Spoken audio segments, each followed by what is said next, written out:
குழந்தைங்க ஸ்கூல் முடிச்சுட்டு வந்துடுவாங்க. அதே நேரம் நம்ம வீட்டில் எதுவுமே இல்லை ஸ்நாக்ஸு அப்படின்னு நினைக்கிற நேரத்துக்கு சட்டுன்னு ஒரே ஒரு கப்பு பாசிப்பருப்பு பயத்தம்பருப்பு இருந்தால் போதும்.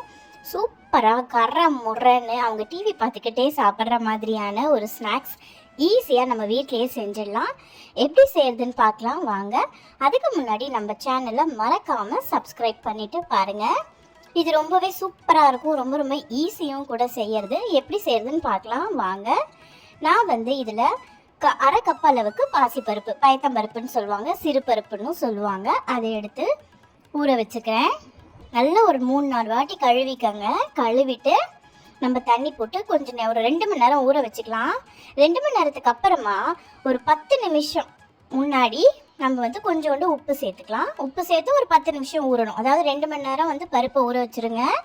செய்யறதுக்கு ஒரு 10 நிமிஷத்துக்கு முன்னாடி உப்பு போட்டு ஒரு 10 நிமிஷம் ஊற விடுங்க. இப்போ ஊற வச்சிருக்கிற சிறு பருப்பை எடுத்து வடிகட்டி வச்சுக்கலாம். ஒரு தண்ணி கூட இருக்கக்கூடாதுங்க.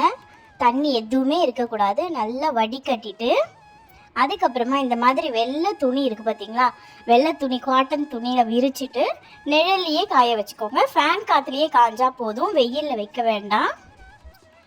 ஒரு டேபிள் மேலேயோ இல்லை தரையிலையோ இந்த மாதிரி வெள்ளை கலரில் காட்டன் துணியை போட்டுட்டு இந்த மாதிரி நல்லா பரப்பி காய வச்சிடலாம். ஈரம் கொஞ்சம் கூட இருக்கக்கூடாதுங்க. ஈரம் இருந்துச்சுன்னா எண்ணெயில் போடும்போது வெடிக்கும். என்னோட சிறுபருப்பு நல்லா காஞ்சிருச்சு. காஞ்சதுக்கு அப்புறமா ஒரு கடாயில் எண்ணெய் விட்டுக்கோங்க. தேவையான அளவு எண்ணெய் விட்டுக்கோங்க. இப்போ நம்மளுக்கு காஞ்சிடுச்சான்னு பார்க்க ஒன்று போட்டு பாருங்கள். அதுக்கப்புறமா காஞ்ச சிறுபருப்பு எல்லாமே இதில் போட்டு நல்லா சூப்பராக இந்த பார்த்திங்களா பபிள்ஸ் மாதிரி வருது பார்த்தீங்களா, இது அடங்கணும். இந்த ஓசை அடங்கிருச்சு அப்படின்னா நம்மளுக்கு சிறுபருப்பு பொரிஞ்சிடுச்சுன்னு அர்த்தம். நீங்கள் பாருங்கள், அந்த ஸ்டேஜை நான் காமிக்கிறேன். இப்போ நல்லா பொரியட்டும். இன்னும் பொங்கிட்டு தான் இருக்குது. இங்கே பாருங்கள், கொஞ்சம் கொஞ்சமாக அந்த சத்தம் சலசல சத்தம் அடங்குது பார்த்தீங்களா.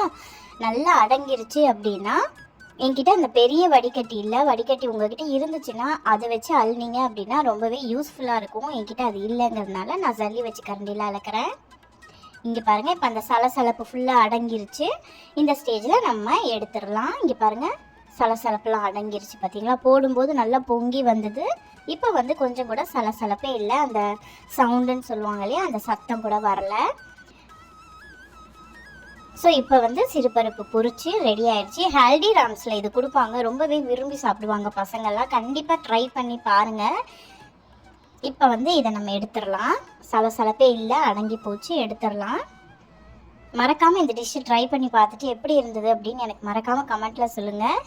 இப்போ நான் இதில் கொஞ்சமாக உப்பு சேர்த்துக்கலாம். உங்களுக்கு தேவைப்பட்டுச்சு அப்படின்னா பெப்பர் தூள் கூட சேர்த்துக்கலாம். நான் இன்றைக்கி பெப்பர் சேர்க்கலை.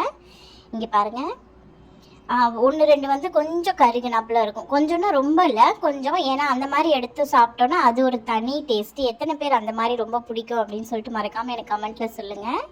எனக்குமே தோசை அதெல்லாம் கொஞ்சம் கருகி போச்சு அப்படின்னா எனக்கு ரொம்ப பிடிக்கும் தயிரில் தொட்டு சாப்பிட. உங்களுக்கும் அப்படி இருந்துச்சு அப்படின்னா மறக்காமல் கமெண்ட்டில் சொல்லுங்கள். இன்னொரு வீடியோவில் சந்திக்கிறேன். பாய்.